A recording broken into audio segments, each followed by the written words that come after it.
Hoje eu vou trazer uma mensagem que se encontra em Isaías 43 e eu vou iniciar pelo versículo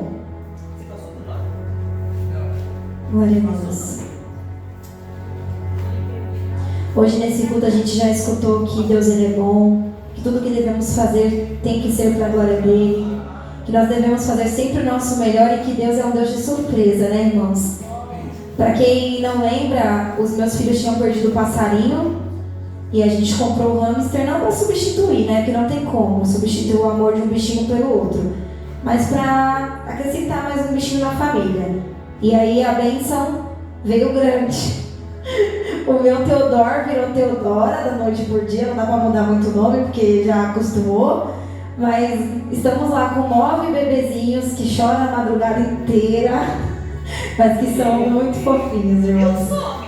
Já colocou o nome? Não, ainda tá tudo sem nome. É porque eles ainda não tá tudo sem pelo, tudo vermelhinho. Parece um ratinho, né? Aí não dá pra saber quem é quem ainda, tem que esperar um pouquinho.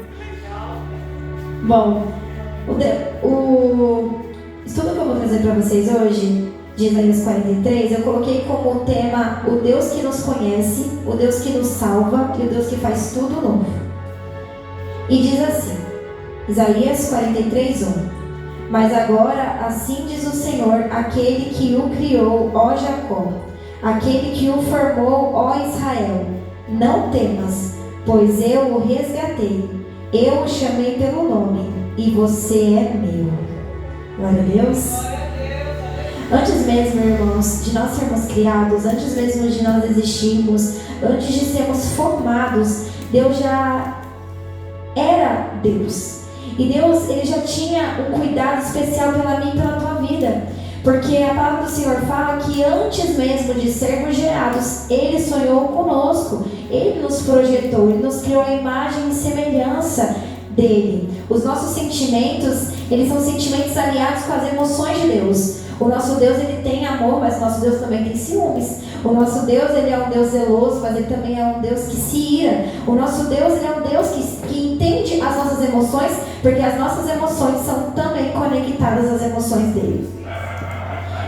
E ele não começou a nos amar depois que nós nascemos. Antes mesmo de Deus nos conhecer, ele já havia nos escolhido e já havia nos chamado pelo nome. A palavra de Deus fala que Ele nos resgatou, mesmo sabendo de todas as nossas falhas, das nossas fraquezas, dos nossos caminhos tortos, mesmo sabendo que nós não somos fiéis o tempo todo, mesmo sabendo de todos os nossos defeitos e imperfeições, mesmo sabendo de todas as vezes que nós nos negaríamos, mesmo sabendo das vezes em que nós nos desviaríamos do caminho, mesmo assim, Ele decidiu nos amar, Ele decidiu nos trazer de volta, bem para pertinho dEle. Se nós parássemos para contar aqui, eu lembro que a primeira vez que eu tive a oportunidade aqui na igreja, eu contei o meu testemunho e eu falei, todos nós somos um pequeno milagre. Verdade. E Deus, irmãos, Ele tem prazer em ter nós aqui na presença dEle. Não é à toa que nós estamos aqui. Antes mesmo da Juliana estar nesse lugar, Deus já sabia o nome da Juliana e já me chamava pelo nome, Juliana vem. Antes de Deus conhecer a Larissa, Deus já chamava Larissa. Antes da Larissa conhecer a Deus já chamava Larissa e falava, Larissa vem. Porque esse Deus, ele é um Deus de amor, ele é um Deus de cuidado. E Ele, eu acho isso tão interessante porque fala que Ele nos chama pelo nome. E ainda diz mais, você é meu. Aleluia, glória a Deus. E isso é tão lindo. Já pensou? Você está de frente com Deus e Ele chamar você pelo seu nome, olhar no fundo dos seus olhos e falar, por que você está tão perdido, sendo que você é meu? Por que você está se preocupando tanto com as situações que te rondam, sendo que você é meu? Essa palavra, o primeiro versículo que nós lemos, fala sobre intimidade. Deus nos conhece porque Ele busca todos os dias ter um relacionamento conosco. Com Deus nós temos o nosso pertencimento. Você, irmão, não é mais um. Você é conhecido por Deus e isso já deveria ser o bastante para nós. Hoje em dia nós nos preocupamos muito com like, com curtidas, com visualizações, com o que as pessoas vão achar de nós, quando na verdade nós deveríamos nos perguntar como Deus tem me enxergado, como tem sido a minha conduta para declara com Deus. E quando ele declara que nós somos dele, ele está afirmando que você tem um dono, que você tem um pai, que você tem uma identidade e que ele te ama. E aí nós vamos para Isaías 43, versículo 10, que diz assim: vocês são minhas testemunhas, declara o Senhor, os meus servos a quem eu escolhi, para que vocês saibam e creiam em mim e entendam que eu sou o seu Deus. Antes de mim, nenhum Deus se formou, e nem haverá nenhum Deus depois de mim. Deus, ele afirma aqui para nós quem nós somos nele. Deus nos chama todos os dias, irmãos, para conhecê-lo.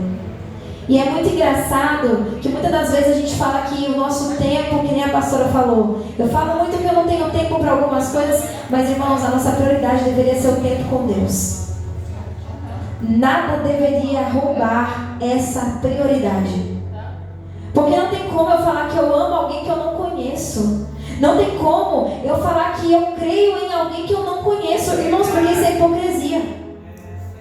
Eu falar que eu amo Deus, mas eu não consigo ter um minuto para poder orar, um minuto para ler a palavra, um minuto para poder me conectar com Ele.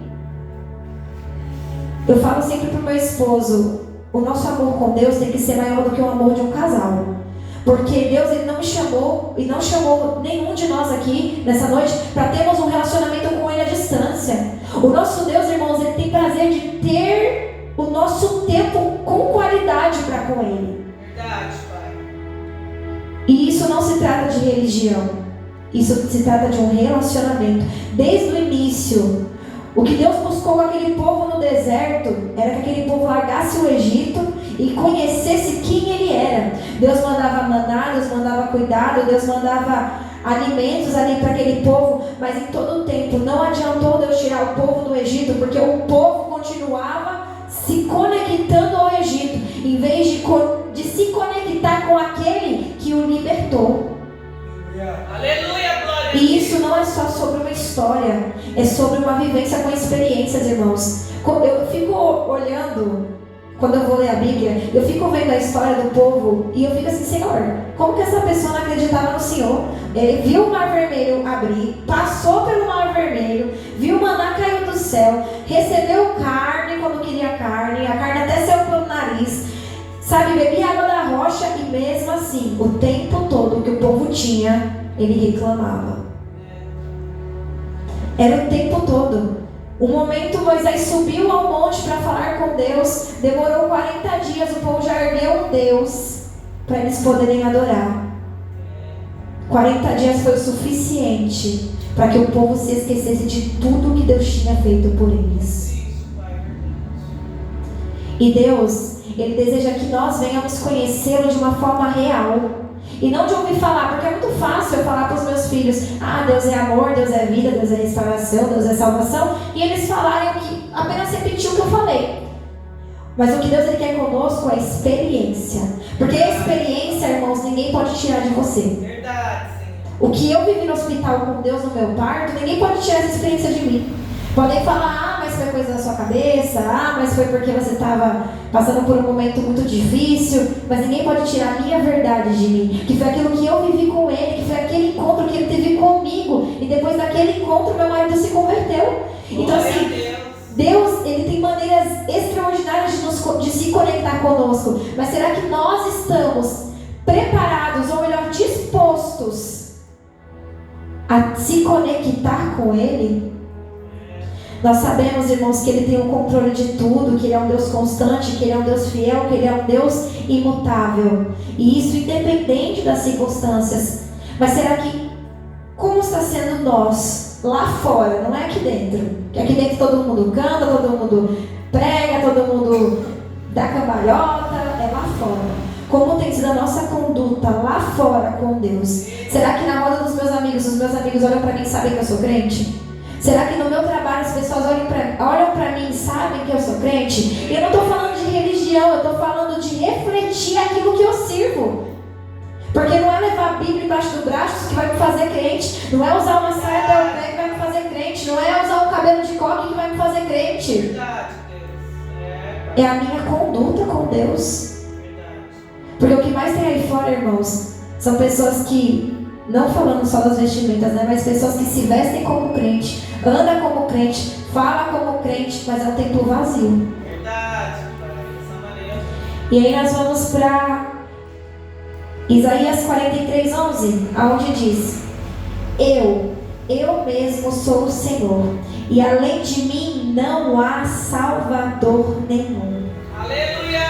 O mesmo Deus que te chamou lá em Isaías 41:1 pelo nome, disse que você tinha um dono, que você tinha um pai. É o mesmo Deus que te chama e diz: filho, eu sou o único que pode te salvar. Aleluia, glória a Deus. Para todos os nossos problemas, irmãos, existe uma solução e ela está em Deus. Glória a Deus. Existem milhares de recursos na terra e esses recursos, eles são momentâneos. Tudo que você conquista na terra, irmãos, uma hora pode passar. O dinheiro pode passar, pode vir uma crise, pode vir um golpe e de repente você perder tudo que você tinha. Você pode se apoiar em pessoas e essa pessoa simplesmente fazer você se encontrar em um momento frustrado. Mas a minha palavra, e se você abrir sua Bíblia, ela também vai dizer que os planos do Senhor, eles não se frustrarão. Glória a Deus, aleluia.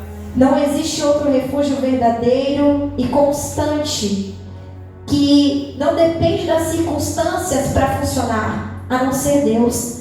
Não existe outra fonte que possa te curar de forma completa, restaurar casamento, restaurar a vida, restaurar a família, se não for Deus. Aleluia. Ele é um Deus que restaura o que foi quebrado. Ele é um Deus que cura o que ninguém vê. Ele é aquele que alcança lugares que ninguém mais enxerga.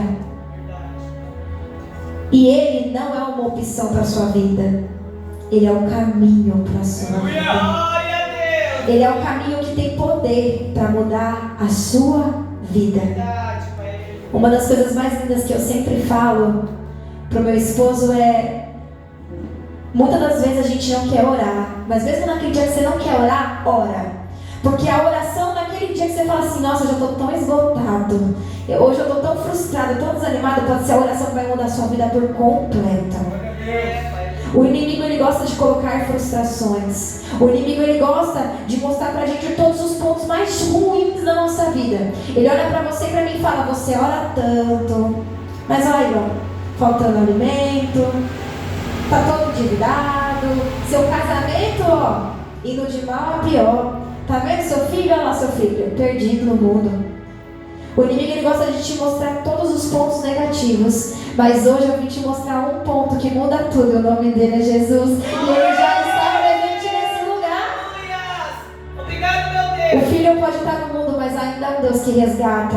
O casamento pode estar numa grande frustração, mas ainda é um Deus que restaura. Pode estar faltando alimentos na sua casa, mas a minha palavra e a sua palavra diz que há um Deus que supre qualquer necessidade e que nenhum dos planos dele pode ser frustrado. E se você está orando pela tua casa, os teus planos não se frustrarão. Se você ora pelo seu casamento, os teus planos não se frustrarão. Se você ora pela tua família, pelo teu lar, os teus planos não se frustrarão. O vento pode soprar, pode se abalar o cenário, mas há um Deus que vai colocar tudo em ordem, porque Ele é um Deus perfeito e Ele não faz nenhuma obra pela metade.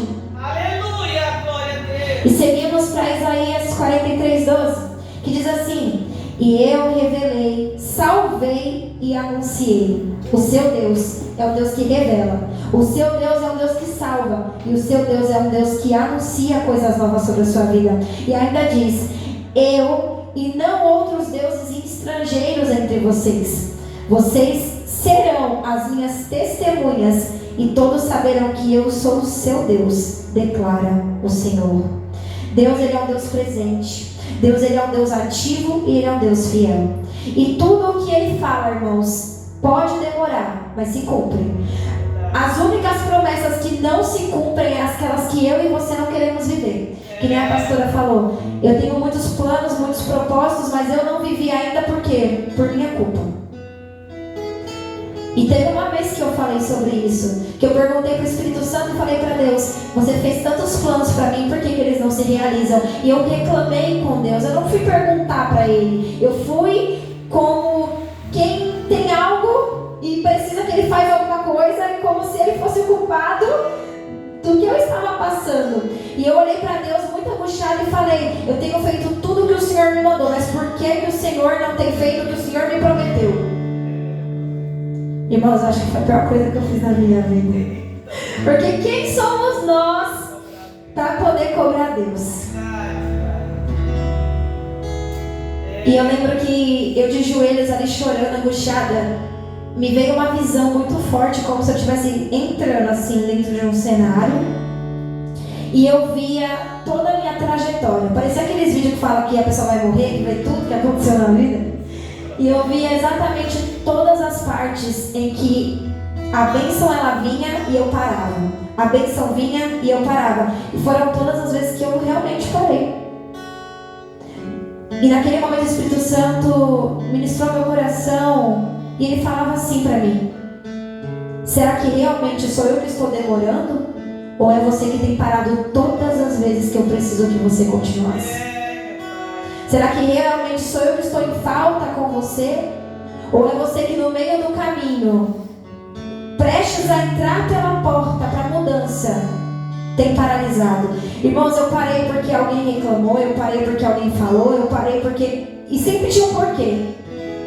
Eu comecei a dar várias desculpas para o Espírito Santo. Eu falava: mas é porque fulano falou isso, porque fulano falou aquilo, porque fulano me fez pensar dessa forma. E o Espírito Santo falava para mim: mas quem te prometeu? Não foi Deus?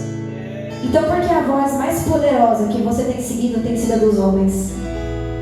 Naquele momento eu só soube abaixar minha cabeça e pedir perdão. Acho que eu fiquei quase uma hora pedindo perdão. Teve uma hora que não tinha nem mais voz e era só desculpa.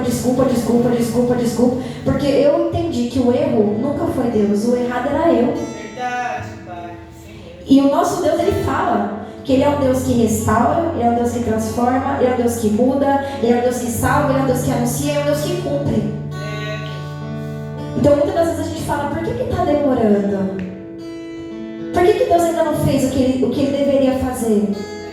Aí a gente precisa se analisar: será que não fui eu que parei no meio do caminho? Será que não fui eu que deixei de lado os planos de Deus e comecei a focar em outras coisas? Será que a intenção para a realização não mudou? Porque Deus conhece a intenção do nosso coração. Enquanto a intenção de Ana era mostrar para Penina que ela podia gerar, Deus não deixava ela gerar. Quando Ana entendeu que o que ela queria era ter um filho, para ela ter aquela sensação de ser mãe, para ela sentir o que era gerar, para ela poder sentir o primeiro amor de um filho por uma mãe, aí ela pôde gerar. Deus, Ele não trabalha só porque você quer mostrar para alguém que você vai ter, que você vai conquistar, que você é o melhor. Deus, Ele trabalha quando a sua intenção é para glorificar a Ele. Glória a Deus. Porque o filho de Ana não veio só para Ana ser mãe, ele foi um grande profeta. Então tudo que Deus fala, Ele cumpre. O que Ele promete, Ele realiza. Glória a Deus, aleluia. E Ele nos chama todos os dias para ser testemunhas dessa glória. Deus, irmãos, uma coisa que eu aprendi com Ele é que Ele tem prazer em realizar sonhos. Verdade, Pai. No dia que eu li o livro Deus que Destrói Sonhos, eu aprendi que quem destruía os meus sonhos era eu. É um livro muito bom. Quem depois quiser ler, gente, ele é um livro que vale muito a pena. Porque você vai ver que muitas das vezes a gente coloca Deus em um patamar que não é dele. A gente coloca Deus como o gênio da lâmpada. E Ele nunca foi isso. Ainda há uma hierarquia entre céus e terra. Ele é Deus, eu sou servo. Ele é pai, eu sou filho.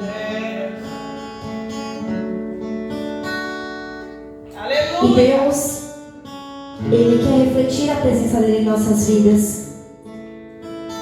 E não é só sobre falar de Deus, é sobre viver de um jeito que as pessoas enxerguem Deus em nós. No versículo 13 diz: eu revelei, salvei e anunciei. Desde o dia mais antigo eu sou. Não há quem possa livrar alguém das minhas mãos. Agindo eu, Quem impedirá? Glória a Deus, aleluia. Irmãos, uma das coisas que minha mãe sempre falava pra mim é: Juliana, agradeça a Deus quando você estiver na mão do inimigo, porque ainda Deus pode te tirar. Agora, quando você está na mão de Deus, não tem nada que possa te tirar. E Deus, quando Ele decide, irmãos, nos disciplinar, Ele disciplina com amor, mas o amor dói. Quando Deus decide agir, nada pode impedir Ele. Pode existir lutas, o tempo pode parecer demorado, pode ter dificuldades, mas nenhuma delas, eu repito isso assim, em alto e bom som, para que você fixe na sua cabeça, nenhuma delas é maior do que o poder do seu Deus. Verdade, aleluia. Se Ele falou, vai acontecer. Verdade. Pode passar um dia, um mês, 2 meses, um ano. Quando você se posicionar certinho, você viverá. Verdade, Pai. Porque Deus, Ele prometeu algo para Juliana, mas a Juliana precisa ter a identidade do propósito para poder viver o propósito. Não é de qualquer jeito. Verdade, Pai. Hoje em dia a gente vê muitas pessoas pregando: Deus chama você como você está, e Ele quer que você só fale dele, sabe? Tem as 2 horinhas de culto, mas não é assim. Deus nos chama da forma que nós está, mas da forma que a gente está, a gente não fica, porque Deus, Ele transforma. Porque a palavra do Senhor fala que Ele pega o velho homem e transforma em uma nova criatura. Verdade. Tudo se faz novo com Deus. É, Jesus, verdade. E essa é a segurança que nós temos nele, que Deus, Ele é perfeito em tudo que Ele faz. Glória a Deus. E até aqui nós falamos sobre um Deus que nos conhece e sobre um Deus que nos convida a conhecê-lo. E a minha pergunta para você essa noite é: quem é Deus para você? Glória a Deus, aleluia. Para a mulher do fluxo de sangue, ele era a